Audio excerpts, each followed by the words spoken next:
97. 형식도 자기의 외모가 선영의 마음을 끌리라고는 생각지 아니한다. 약혼한 뒤로부터 형식은 혼자 거울을 대하여 제 얼굴을 검사해 보고 여기는 선영이가 좋아하리니 여기는 싫어하렸다 하여 보며 선영이가 하던 모양으로 자기의 얼굴을 교정하여 본다. 그러나 그 얼굴이 선영이가 발로 비비던 얼굴인 줄은 모른다. 그러나 형식은 자기의 인격을 믿고 지식을 믿는다. 자기의 인격의 힘이 좋기 선영의 마음을 후리리라 한다. 선영은 아직 어린애다. 자기의 말동무가 되지 못한다. 선영은 아직 자기의 인격을 알아줄 만한 정도가 되지 못한다. 이것이 고통이다. 왜 내게는 여자가 취할 만한 용모와 풍채가 없으며 세상이 부러워하는 재산과 지위와 명예가 없는고 하여 본다. 평소에는 우습게 말도 하고 조롱도 하던 용모, 재산, 지위도 이러한 때를 당하여서는 몹시 부러워진다. 그래서 자기를 부귀한 집 도련님을 만들어보고 호화로운 미소년을 만들어보고 그러한 뒤에 선영을 자기의 앞에 놓아본다. 그렇게 하여 보고 나면 현재의 자기의 처지가 퍽 보잘것없게 초라해 보여서 혼자 등골에 땀이 흐른다. 선영이가 자기를 사랑할까?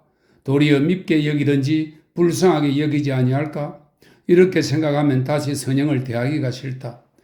내가 선영과 혼인한 것이 앙혼이 아닐까? 이 앙혼은 자기보다 문불 높은 사람과 혼인하는 걸 말합니다. 앙혼이 아닐까? 그는 돈이 있고 지위가 있고 용모가 있는데 나는 무엇이 있나? 이렇게 생각하면 부끄러워진다. 게다가 처갓집 돈으로 미국 유학을 하면 더 부끄러운 생각이 나고 세상이 다 자기의 못생긴 것을 비웃는 것 같다. 조선에 나만큼 열성 있는 사람이 없고 인격과 학식과 재주가 나만 한 사람이 없다. 조선 문명의 지대돌은 지대를 쌓은 돌을 말합니다. 지대는 담이나 집체 등의 지면의 터전을 잡고 돌을 쌓은 부분을 말합니다. 조선 문명의 지대돌은 내 손으로 놓는다 하던 형식의 자부심은 다 없어지고 말았다. 없어진 것은 아니지만 그것이 형식에게는 그렇게 중요한 것은 아니었다. 선영의 사랑을 얻어야 한다. 이것이 형식의 유일한 목적이다. 선영의 사랑을 못 얻을는지 모르겠다. 이것이 형식의 유일한 슬픔이다. 미국 유학을 하는 것도 조선의 문명을 위한다는 것보다 선영 한 사람의 사랑을 위한다는 것이 마땅하게 되었다. 사랑의 앞에서는 모든 교만과 자부심이 다 없어지고 만다. 그러나 형식은 선영이 없이는 못 산다. 만일 선영이가 자기를 떼어버린다면 자기는 세상에서 아무것도 바랄 것이 없다. 만일 선영이가 자기를 버린다 하면 자기는 칼로 선영과 자기를 죽일 것이라 한다. 다행히 선영은 부친의 명령을 거역할 자가 아니요 또 사랑이 없다고 자기를 버릴 자가 아니다. 그러나 도덕의 힘을 빌려 법률의 힘을 빌렸어야 겨우 선영을 자기의 사랑에 복종케 한다 하면 부끄러운 일이다. 그래서 아니 선영은 나를 사랑한다 하고 억지로 확신하여 본다. 형식은 그래도 안심이 되지 아니하여 선영의 사랑을 시험하여 보리라 하는 생각이 난다. 우선 악수를 청하여 보고 다음에 키스를 청하여 보리라. 그래서 저편이 응하면 사랑이 있는 표요, 응치 아니하면 사랑이 없는 표로 알리라 한다. 우선이가 일찍 사내답게 기운 있게 하던 말을 생각하여 오늘은 기어이 실행하여 보리라 하면서도 이내 실행치 못하였다. 그늘의 장로 부처의 태도가 얼마큼 변하여진 듯하다. 선영의 태도는 여전하지만은 그 눈에는 무슨 근심이 있는 듯하다.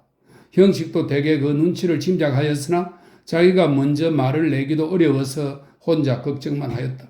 그러나 자기는 조금도 잘못한 일이 없으니까 언제든지 여러 사람의 오해가 풀릴 날이 있으리라 하였다. 그래서 일간에는 영어만 가르치고는 곧 집에 돌아와서 책을 보았다. 하루는 형식에게 편지 한 장이 왔다. 황주 김병국의 편지다. 그 편지에는 이러한 말이 있다. 내가 내외간에 애정이 없는 것은 형도 아는 일이려니와 근래에 와서 더욱 심하게 되었다. 내 아내에게 결점이 있는 것도 아니요 내 마음이 방탕해서 그런 것도 아니라 나는 근래에 격렬한 정막의 비애를 느끼게 되었고 이 비애는 결코 내 아내의 능히 위로하여 줄 바가 아니라 나는 무엇을 구한다. 무엇을 구한다는 것보다 어떤 사람을 구한다. 그리고 그 사람은 이성인 것 같다. 나는 그 사람을 못 구하면 죽을 것 같이 적막하다. 그래서 억지로 내 아내를 사랑하려 한다. 그러나 힘쓰면 힘쓸수록 더욱 멀어져 간다. 내 누이가 돌아왔다. 누이를 대하면 매우 유쾌하다. 또 누이도 내 마음을 알아주어서 여러 가지로 위로도 하여 준다. 그래서 나는 아내에게 못 얻는 정신적 위안을 누이에게서 얻으려 하였다. 그래서 과연 얻었다. 그러나 나는 새로운 사실을 발견하였다. 그것은 누이의 사랑에는 한정이 있다 합니다. 나는 이제는 누이의 사랑만으로 만족하지 못하게 되었다. 내가 구하던 것은 오직 정신적 위안뿐인 줄 알았더니 이제 와서 비로소 그렇지 아니한 줄을 깨달았다. 곧 나의 요구하는 것은 정신적이라든가 육적이라든가 하는 부분적 사랑이 아니요 영육을 합한 전 인격의 사랑인 줄을 깨달았다. 그런데 한 이성이 내 앞에 나섰다. 나는 견딜 수 없이 그에게 끌려진다. 나는 지금 의리와 사랑의 두 사이에 끼어서 더할 수 없는 고통을 받는다. 이러한 긴 편지였다. 98. 형식은 병국의 편지를 보고 놀랐다. 병국은 유학생 중에도 극히 도덕적 인물이었다. 술도 아니 먹고 계집은 물론 곁에도 가지 아니하였다. 그 중에도 부부의 관계에 대하여는 극히 굳건한 사상을 가졌었다. 누가 아내에게 애정이 없다든지 이혼 문제를 말하면 병국은 극력하여 반대하였다. 한번 부부가 된 이상에는 죽을 때까지 서로 사랑할 의무가 있다 하여 예수교적 혼인관을 가졌었다. 당시 유학생에게 연애론과 이혼론이 성하였을 때에 병국은 유력한 부부 신성론자였다. 그러하던 병국이가 이제는 이러한 말을 하게 되었다. 아내를 사랑하려고 있는 힘을 다하건만은 힘을 쓰면 쓸수록 더욱 멀어가오 하는 병국의 편지 구절을 형식은 한 번 더 읽어보았다. 그리고 나는 무엇을 구하오? 그것은 이성인가 보. 이것을 못 얻으면 죽을 것 같소 하는 구절과 내가 구하는 것은 정신적이라든지 육적이라든지 하는 부분적 사랑이 아니오 영육을 합한 전인격적 사랑이외다 한 구절을 생각하며 병국의 괴로워하는 모양이 역력히 눈에 보이는 듯하여 무한히 동정이 갔다. 그러나 형식은 또 자기의 처지를 생각한다. 선영은 과연 자기를 사랑하여 주는가? 자기는 선영에게 부분적이 아니오 전인격적인 사랑을 받는가? 아무리 좋게 생각하려 하여도 선영의 자기에게 대한 태도는 냉담한 것 같다. 이 약혼은 과연 사랑을 기초로 한 것일까? 그날 저녁에 선영은 네 하고 대답은 하였다. 그러나 그 네가 무슨 뜻일까? 형식을 사랑합니다 하는 뜻일까? 또는 부모께서 그렇게 하라 하시니 명령대로 합니다 하는 뜻일까? 선영의 자기에게 대한 처지가 병국의 그 아내에게 대한 처지와 같음이 아닐까? 이렇게 생각하며 형식은 문득 불쾌한 생각이 난다. 만일 선영이가 진실로 자기를 사랑하는 마음이 없이 부모의 말을 거역할 수가 없어서 그렇게 대답한 것이라 하면 이는 불쌍한 선영을 희생함이라. 선영은 속절없이 사랑 없는 지아비의 밑에서 괴로운 일생을 보낼 것이요. 또 형식 자기로 말해도 결코 행복되지 아니할 것이라. 남의 일생을 희생하여서까지 자기의 욕심을 채움이 인도의 어그러짐이 아닐까. 이에 형식은 선영의 뜻을 물어보기로 결심하였다. 그 이튿날은 마침 순애가 두통이 나서 눕고 선영과 단둘이 마주 앉을 기회를 얻었다. 영어를 다 가르치고 난 뒤에 형식은 있는 힘을 다하여 선영씨 한마디 물어볼 말이 있습니다 하고 형식은 고개를 숙였으나 선영은 고개를 들어 형식의 갈라진 머리를 보고 의심나는 듯이 한참 생각하더니 무슨 말씀이야요? 하고 살짝 얼굴을 붉힌다. 제가 묻는 말에 똑바로 대답을 해주셔야 합니다. 이리 하는 것이 마땅합니다. 사랑하는 사람끼리에 끓이끼는 것이 무엇이 있겠습니까? 하는 형식의 가슴은 자뭇 울렁울렁한다. 사생이 달린 큰 판결이 몇 초 안에 내리는 듯하다. 선영은 아직 이렇게 책임중한 질문을 받아본 적이 없으므로 형식의 말에 무서운 생각이 난다. 그래서 어떻게 대답할 줄을 모르면서 간단히 네 하였다. 약혼하던 날 대답하던 네와 다름이 없는 네로다. 형식도 더 말하기가 참 어려웠다. 또 그 대답이 무섭기도 하였다. 그러나 선영의 참 뜻을 모르고 의심 속으로 지내기는 더 무서웠다. 그래서 우선의 사내답게 하던 말을 생각하고 기운을 내어 그러나 떨리는 목소리로 선영 씨는 나를 사랑합니까? 하고는 힘있게 선영의 눈을 보았다. 선영도 하도 뜻밖의 질문이라 눈이 둥그레진다. 더욱 무서운 생각이 난다. 실로 아직 선영은 자기가 형식을 사랑하는가 않는가를 생각해 본 적이 없다. 자기에게는 그런 것을 생각할 권리가 있는 줄도 몰랐다. 자기는 이미 형식의 아내다. 그러면 형식을 섬기는 것이 자기의 의무일 것이다. 아무쪼록 형식이가 정답게 되도록 힘은 썼으나 정답게 아니 되면 어찌하겠나 하는 생각은 꿈에도 한 일이 없었다. 형식의 이 질문은 선영에게는 청천벽력이었다. 그래서 물끄러미 형식을 보다가 그런 말씀을 왜 물으셔요? 그런 말을 물어야지요. 약혼하기 전에 서로 물어보았어야 할 것인데 순서가 바뀌었습니다. 그러나 이제라도 물어야지요. 선영은 잠자코 앉았다. 분명히 말씀을 하십시오. 그렇다든지 아니라든지. 선영의 생각에는 그런 말은 물을 필요도 없고 대답할 필요도 없는 것 같다. 이미 부부가 아니냐. 그것을 물어서 무엇해야 한다. 그래서 웃으며 왜 그런 말씀을 물으셔요? 하루라도 바삐 아는 것이 피차에 좋지요. 일이 아주 확정되기 전에. 예? 확정이 무슨 확정입니까? 아직 약혼뿐이지 혼인을 한 것은 아니니까요. 그러니까 지금은 아직 잘못된 것을 교정할 여지가 있지요. 선영은 더욱 무서워서 몸에 소름이 끼친다. 형식이 말하는 뜻을 알 수가 없다. 그러면 약혼했던 것을 깨뜨린다 말씀입니까? 하는 선영의 눈에는 까닭 모르는 눈물이 고인다. 형식은 그것을 보며 이러한 말을 낸 것을 후회하였으나 네, 그 말씀이야요. 왜요? 만일 선영 씨가 나를 사랑하시지 아니하면 벌써 약혼을 했는데도 약혼이 중요한 것이 아니지요. 그러면 무엇이 중요합니까? 사랑이지요. 만일 사랑이 없다 하면 약혼은 무효지요. 99. 선영은 한참 생각하더니 그러면 선생께서는 저야 선영 씨를 사랑하지요. 생명보다 더 사랑하지요.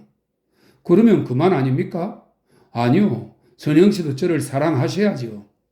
아내가 지아비를 아니 사랑하겠습니까? 형식은 물끄러미 선영을 본다. 선영은 고개를 숙인다. 그것은 네 말입니까? 성경에 안 있습니까? 그렇지만은 선영 씨는 어떻게 생각합니까? 선영 씨의 진정으로는 저도 그렇게 생각하지요. 아내가 되었으니까 지아비를 사랑합니까? 또는 사랑하니까 아내가 됩니까? 이것도 선영에게는 처음 듣는 말이다. 그래서 자기도 무슨 뜻인지 모르면서 마찬가지 아닙니까? 마찬가지라는 말의 형식은 놀랐다. 그것이 어찌하여 마찬가지일까? 이 계집애는 아직 그런 것을 생각할 줄을 모르는구나 하였다. 그래서 이런이 폐지하고 한마디로 대답해 주십시오. 저를 사랑하십니까? 하는 소리는 얼마큼 애원하는 듯하다. 아니요 하는 대답이 나오면 형식은 곧 죽을 것 같다. 꼭 담은 선영의 입술은 형식의 생명을 맡은 재판관의 입술과 같다. 선영은 이제는 머리가 혼란하여 더 생각할 수가 없다. 형식의 비창한 얼굴을 보며 다만 무서운 생각이 날 따릅니다. 그래서 다만 네 하였다. 형식은 한 번 더 물어보려 하다가 네가 변하여 아니오가 될 것이 무서워서 꾹 참고 갑자기 선영의 손을 쥐었다. 그 손은 따뜻하고 부드러워서 마치 형식의 손에 녹아버리고 마는 듯 하였다. 선영은 가만히 있다. 형식은 한 번 더 힘을 주어서 선영의 손을 쥐었다. 그리하여 선영이가 마주 꼭 쥐어주기를 바랐으나 선영은 고개를 숙이고 가만히 있다. 형식은 얼른 손을 놓고 집으로 돌아왔다. 왜 그렇게 갑작스럽게 나왔는지 형식도 모른다. 선영은 인사도 아니하고 형식의 나가는 양을 보았다. 선영은 책상에 기대어서 눈을 감고 혼자 생각하였다. 형식이가 하던 말이 분명하게 생각이 난다. 그러나 무슨 뜻인지 모르겠다. 나를 사랑하느냐 하는 말을 어떻게 했을까? 부끄럽지도 아니한가? 이러한 말을 부끄럼 없이 하는 형식은 암만 해도 단정한 남자는 아닌 것 같다. 그것이 기생집에 가서 기생과 하던 본이 아닐까? 그렇게 생각하면 자기가 형식에게 욕을 당한 것 같다. 하나님을 사랑한다든지 동포를 사랑한다든지 부부는 서로 사랑할 것이라든지 하면 그 사랑이란 말이 극히 신성하게 들리되 남자가 여자에게 대하여 또는 여자가 남자에게 대하여 사랑해 주시오 한다든지 나는 사랑하오 한다든지 하면 어째 추해 보이고 점잖지 아니해 보인다. 선영이가 지금껏 가정과 교회에서 들은 바로 복원된 다른 모든 사랑은 다 거룩하고 깨끗하되 청년 남녀의 사랑만은 아주 불결하고 죄악같이 보인다. 선영은 사랑이란 생각과 말이 원래 남녀의 사랑에서 나온 것인 줄을 모른다. 이러므로 형식의 사랑에 관한 말은 적지 않게 선영을 불쾌하게 하였다. 선영의 생각에 자기의 지아비는 극히 깨끗하고 점잖은 사람이라야 할 터인데 그러한 소리를 염치 없이 하는 형식은 죄인인 듯하다. 더러운 기생에게 하던 버릇을 내게다가 했구나 하고 선영은 한번 얼굴을 찌푸렸다. 그리고 형식이가 잡았던 손을 보았다. 그 큰 손 속에 자기의 손이 푹 파묻혔던 것과 자기의 손이 아프도록 힘껏 쥐어주던 것을 생각하고 선영은 무엇이 묻은 것을 떨어버리는 듯이 손을 서너 번 내두르고 치마로 문대었다. 그러나 또 생각하여 본즉 사랑하여 준다는 말과 손을 잡아주던 맛이 아주 싫지도 아니하였다. 그분들의 형식이가 힘껏 손을 꼭 쥘 때에는 전신이 찌르르 떨리는 듯이 기쁘기까지 하였다. 그래서 다시 그 손을 내들고 보다가 방글에 웃으며 가만히 입에 대어 보았다. 또 선영은 생각하였다. 자기는 과연 형식을 사랑하는가? 아내가 되었으니까 지아비를 사랑하느냐? 사랑하니까 그 지아비의 아내가 되었느냐 하던 말과 만일 사랑이 없다 하면 약혼은 무효지요 하던 형식의 말을 생각하였다. 만일 그렇다면 부모의 명령을 어찌하는가? 내가 형식에게 사랑이 없다 하면 나는 형식에게 사랑이 없어요. 그러니까 부모께서 정해주신 이 혼인은 거절합니다. 할 수 있을까? 그렇게 하는 것이 옳은 일일까? 아니다. 그럴 리가 없다. 혼인은 하나님께서 주장하신 신성한 것이니까 사람의 마음대로 할 수가 없는 것이다. 그러니까 형식의 말은 잘못이다. 형식의 말은 깨끗이 못한 말이다. 그러나 자기는 형식의 아내다. 결코 사람의 손으로 어찌할 수 없는 형식의 아내다. 선영은 일어나서 방안을 왔다 갔다 하다가 암만 해도 마음이 정치 못하여 다시 책상에 기대어 기도를 올렸다. 하나님이시여, 죄 많은 딸의 죄를 용서하시고 갈 길을 밝혀 가르쳐 주시옵소서. 시험에 들게 하지 마옵시고 하고 잠깐 주저하다가 제 지아비를 정성으로 사랑하게 하여 주시옵소서. 100. 하루는 병욱이가 혼자 앉아서 한 손으로 곁에 뉘어놓은 바이올린을 되는 대로 울리며 영책에 배운 고문 진보를 읽을 적에 어디 갔다 오는 병국은 한 손에 파나마를 들고 부채를 붙이며 들어와서 병국의 방 문지방에 끌어앉으며 요새는 또 한시에 미쳤구나. 이제는 음악은 내버리고 한시 공부나 하지 하며 웃는다. 왜요? 이렇게 손으로는 음악하고 눈으로는 시를 읽지요. 하고 자주 바이올린 줄을 울리며 아이들 모양으로 몸을 흔들고 소리를 내어서 시를 읽는다. 병국은 병국의 몸 흔드는 양을 보고 웃고 앉았더니 손님은 어디 가셨니? 한다. 병국은 영채를 손님이라고 부른다. 병국은 고개를 번쩍 들고 웃으면서 손님 어디 오셨어요? 어디서 왔나요? 병국은 누이가 자기를 조롱하는 줄을 알면서도 정직하게 그의 말이다. 그이가 누구 말이야요? 병국은 병국이가 영채를 위하여 괴로워하는 줄을 알므로 이렇게 말하는 것이라. 병국은 그만두어라 하고 휙 돌아앉는다. 병국은 견디지 못하여 일어서서 나가려 한다. 병국은 뛰어나와 병국의 소매를 당기며 오빠 들어오십시오. 내가 잘못했으니.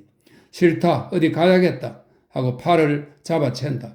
병국은 깔깔 웃으며 글쎄 여쭐 말씀이 있으니 여기 좀 앉으셔요. 하는 말에 병국은 또 앉았다. 병국은 손으로 병국의 등에 묻은 파리를 날리며 오빠 무슨 근심이 있어요? 하고 웃기를 거치고 병국의 얼굴을 물어본다. 병국은 놀라는 듯이 고개를 돌려 병국을 보며 아니 왜 무슨 근심빛이 보이니? 네, 어째 무슨 근심이 있는 것 같아요? 하고 나는 그 근심을 알지? 하는 듯이 쌩긋 웃는다. 병국은 머리를 벅벅 끌더니 웃으면서 양잠 회사를 꼭 세워야 하겠는데 아버지께서 허락을 아니하시는구나. 그래서 지금도 그 일로 갔다가 오는 길이다. 너는 바이올린이나 뿡뿡 울리고 나는 돈을 벌어야지. 병욱은 한 걸음 물러서서 다른 데를 보며 비웃는 듯이 그것이 근심입니다. 그려? 내가 돈을 너무 써서 그렇거든 그만둡시오. 나는 내 손으로 돈을 벌어서 공부하지요. 여자는 저 먹을 것도 못 번답니까? 병국은 끌끌 웃으며 잘못했어 누님. 그렇게 성내실 게 있어. 제가 남을 조롱하니까 나도 당신을 조롱하지요. 병국은 다시 병국의 곁에 왔으며 그것은 농담이고요 하고 앉아서 몸을 우쭐우쭐하며 소리를 낮추어 오빠 나 영채 데리고 동경 가요. 좋지요? 너 마음대로 하려무나? 하고 극히 냉정한 않아 벌써 가슴이 설레기 시작한다. 그런데 그 말을 왜 하니? 일간 가게 해 주세요. 일간은 가까운 며칠 안에라는 뜻입니다. 일간 가게 해 주세요. 집에 있기도 싫고 또 영채를 데리고 가면 입학 준비도 해야지요. 그러니까 곧 떠나게 해 주세요. 하고 유심하게 병국을 본다. 병국은 누이의 뜻을 대강 짐작하였다. 그리고 누이의 정을 더욱 고맙게 여겼다. 그러나 자기의 생각만으론 확실치 못하므로 글쎄 계약이 아직도 한 달이 남았는데 왜 그렇게 빨리 간다고 그러느냐? 병욱은 오라비의 눈을 이윽히 보더니 힘없는 목소리로 어서 가야 해요. 그렇지 않아요? 그렇지 않아요? 하는 말에 병국은 가슴이 뜨끔하였다. 과연 그렇다. 영채가 오래 가까이 있으면 있을수록 자기는 괴로울 것이요. 또 미상불 위험도 없지 아니할 것이라. 자기도 그러한 생각이 있기는 있었다. 자기가 어디로 여행을 가든지 영채를 어디로 보내든지 하는 것이 좋을 줄을 알기는 알았다. 그러나 한편으로 끄는 힘이 있어서 실행을 못하였다. 병국은 고개를 숙이고 한참 동안 생각하더니 옳다. 너의 말이 옳다. 어서 가야 한다. 하고는 휘 한숨을 쉰다. 병국은 병국의 어깨를 만지며 영채도 오빠를 사랑하니 동생으로 알고 늘 사랑해 주시오. 저도 제 동생으로 알고 늘 같이 지내겠습니다. 동경 가면 둘이 한 집에 있어서 밥 지어 먹고 공부하지요. 불쌍한 사람을 건져주는 것이 안 좋습니까? 또 영채 씨는 좀 더 공부를 하면 훌륭한 일꾼이 되겠는데요. 병국은 고개를 숙인 대로 누이의 말을 듣더니 손으로 무릎을 치고 몸을 쭉 펴면서 잘 생각하였다. 너에게야 무엇을 숨기겠니? 미상불 그동안 퍽 괴로웠다. 하고 또 잠깐 생각하다가 한 번 더 결심한 듯이 그러면 언제 떠나겠니?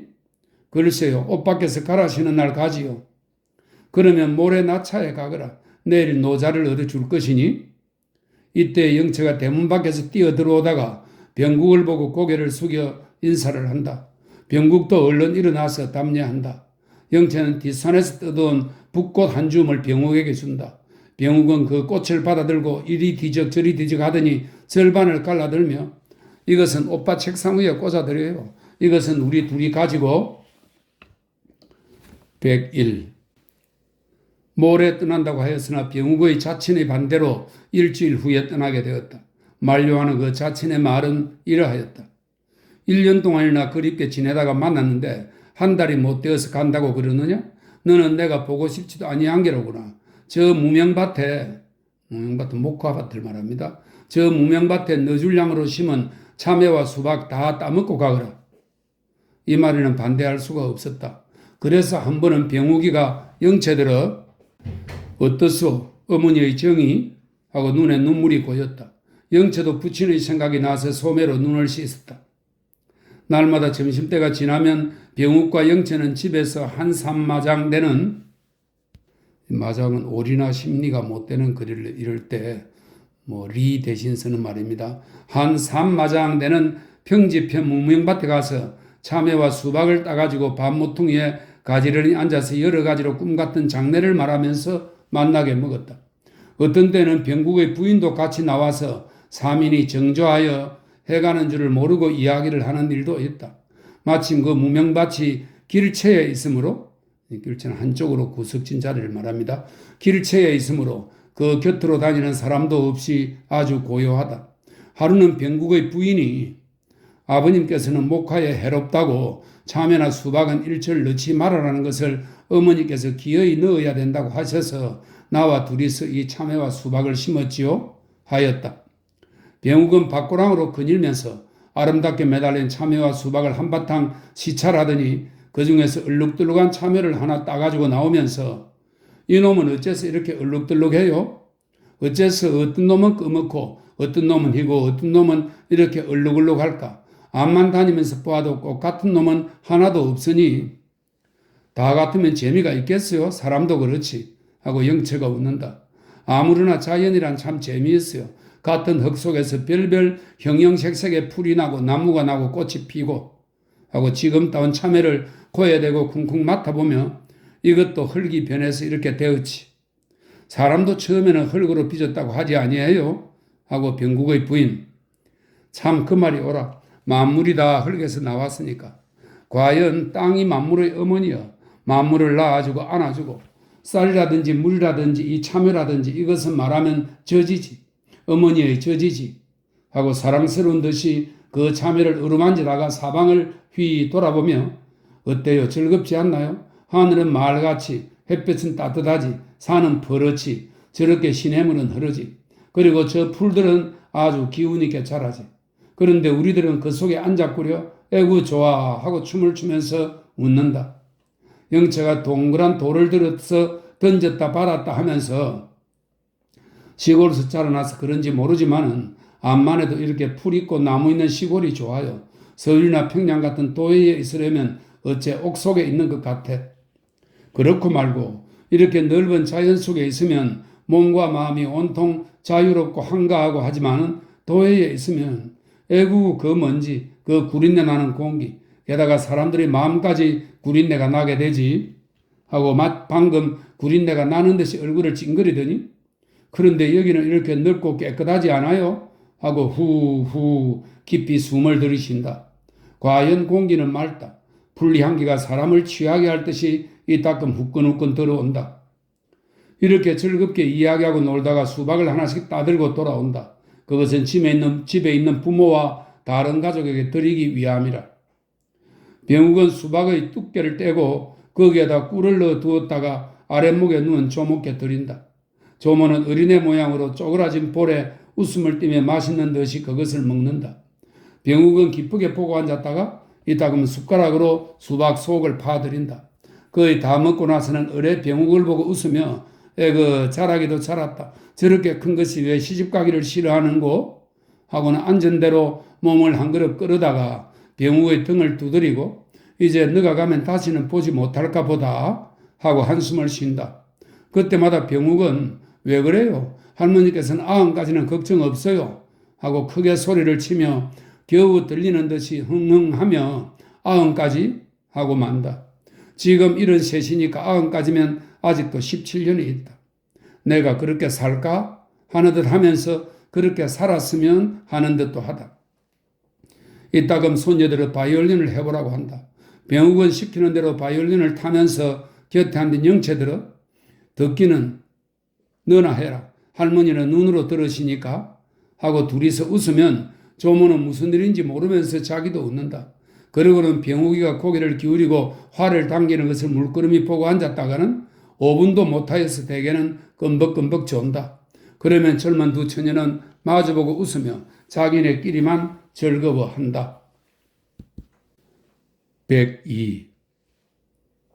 모친은 멀리로 가려는 딸을 위하여서 여러 가지로 맛있는 것을 시킨다. 손수 쌀을 담가서 떡도 만들고 닭도 잡아주고 그러고는 딸들이 맛있게 먹는 것을 우두커니 보고 앉았다.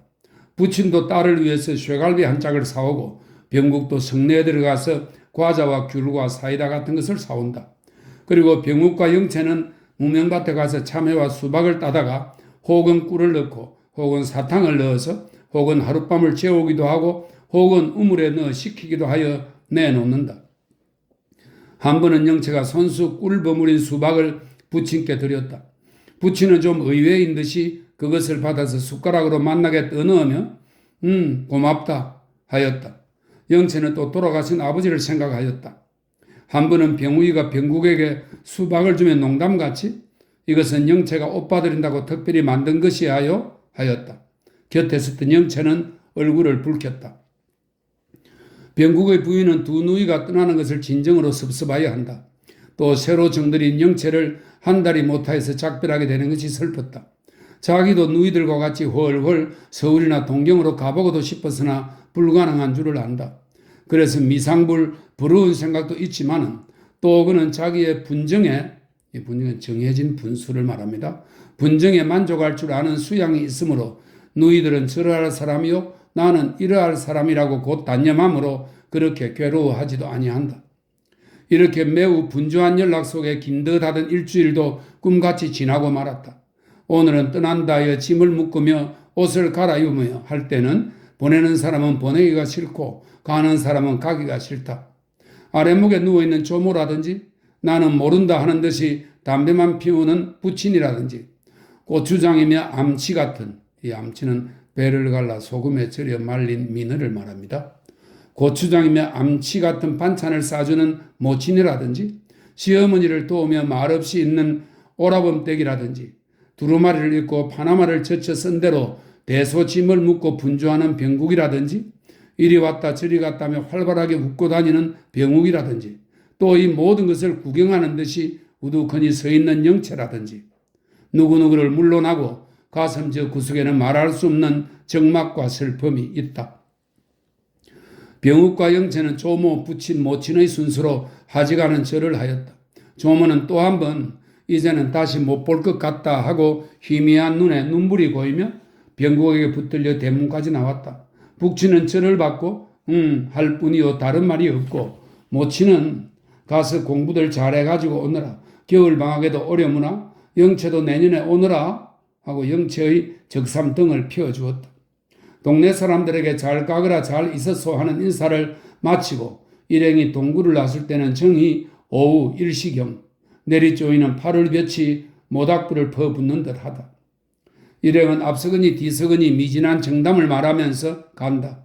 혹 한데 모여 서기도 하고 혹 두 사람씩 한 패가 되어 시비보 뒤떨어지기도 하고 혹 한 사람이 앞서가다가 길가에 풀잎을 뜯으면서 뒤를 돌아보기도 한다. 흔히 모친과 병욱이가 한때가 되고 병국의 부인과 영체가 한때가 되고 부친과 병국은 대개 말없이 따로 떨어져서 간다. 짐진 총각은 이따금 작심대로, 작심대는 지게 짝대기를 말합니다. 작심대로 지게를 버티고 서서 뒤에 오는 일행을 기다리더니 얼른 정거장에 가서 지게를 벗어놓고 쉬고 싶은 생각이 나서 먼저 달아난다. 사람 많이 탄 마차와 인력거가 떨그덕 소리를 내며 마주 오기도 하고 앞서 지나가기도 한다. 일행의 얼굴은 더위로 벌겋게 되고 이마에서는 구슬땀이 떨어진다. 남자들은 부채를 붙이고 여자들은 수건으로 땀을 씻는다. 언제까지 가도 끝이 없을 듯 하던 이야기도 거의 다 없어지고 이제는 말없이 탄탄한 신장로로 태양을 마주보며 걸어나간다. 길가 원두막에서 수심가, 남봉가가 졸린 듯이 울려 나오더니 일행이 지나가는 것을 보고 고요하게 되며 원두막 문으로 중대가리며 감투선 대가리, 수건선 대가리, 커다란 총각의 대가리가 쑥쑥 나오며 무엇라고 수근수근하다가 일행이 수십 보를 지나가자 하하 하고 웃는 소리가 들린다. 일행은 그저 말없이 정거장을 향하여 간다.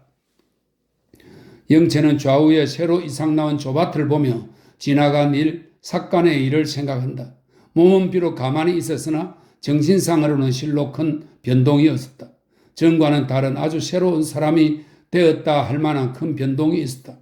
죽으러 가느라고 가던 길에 우연히 병욱을 만난 일과 병욱의 집에서 7, 8년 만에 비로소 가정의 즐거운 맛을 다시 본 것과 자기가 지금껏 괴로워하던 옥 같은 세상 밖에도 넓고 자유롭고 즐거운 세상이 있음을 깨달은 것과 또 병국에게 대하여 불타는 듯한 사랑을 느낀 것을 두루 생각하다가 마침내 자기가 이제는 일본 동경으로 유학하러 감을 생각하며 일신의 운명이 뜻밖의 변하여 가는 것이 하도 신기하여 혼자 빙그레 웃었다. 이러한 생각을 하는 동안에 일행은 정거장에 다다라 대합실의 걸상 하나를 점령하고 남은 시간 20분에 다 하지 못한 말을 한다.